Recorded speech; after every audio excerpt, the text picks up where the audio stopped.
প্রিয় এসএসসি পরীক্ষার্থী ভাই বোনেরা, তোমাদের অনুষ্ঠিত এসএসসি পরীক্ষা সকলের ভালো এবং প্রাণবন্ত হওয়ার জন্য কয়েকটি মেথড তোমাদের শিখিয়ে দিব, যেগুলো তোমাদের পরীক্ষাকে সুন্দর এবং প্রাণবন্ত হওয়ার জন্য খুব বেশি সহায়ক এবং কার্যকর হবে ইনশাল্লাহ।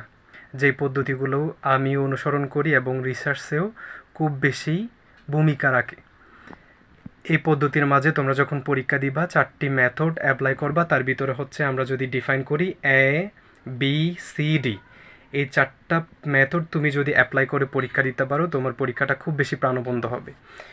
এতে হচ্ছে তুমি সৃষ্টিকর্তার কৃতজ্ঞতা স্বরূপ এতে আলহামদুলিল্লাহ বলে, তুমি যখন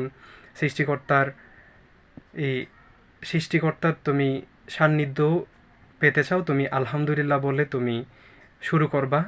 বিতে হচ্ছে ব্রেথ, যেটাকে আমরা দীর্ঘ শ্বাস বলে থাকি।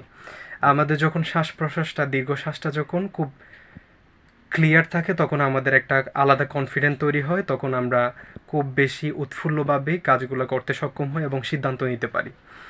সিতে হচ্ছে চুইংগাম তোমার সুইংগাম চাবানোর মাঝে একটা আলফা ওয়েভ তৈরি হয়, যেটা ব্রেনের সাথে সরাসরি রিলেটেড।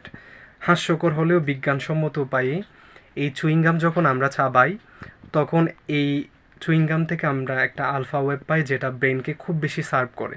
তুমি যখন পরীক্ষা দিবা, এই আলফা ওয়েভটা তোমাকে এমন বেশি উৎফুল্ল রাখবে যেন তুমি প্রত্যেকটা পরীক্ষা খুব প্রত্যেকটা প্রশ্নের খুব ইজি করে উত্তর দিতে পারবা। এরপরে তোমার ডি দিয়ে ড্রিঙ্কিং ওয়াটার। আমরা জানি প্রচুর পরিমাণে যখন আমরা পানি পান করি, এই পানিটা আমাদের রক্তর সংবহনতন্ত্র এবং প্রত্যেকটা অঙ্গকে আমাদের সতেজ রাখতে খুব বেশি কাজ করে থাকে।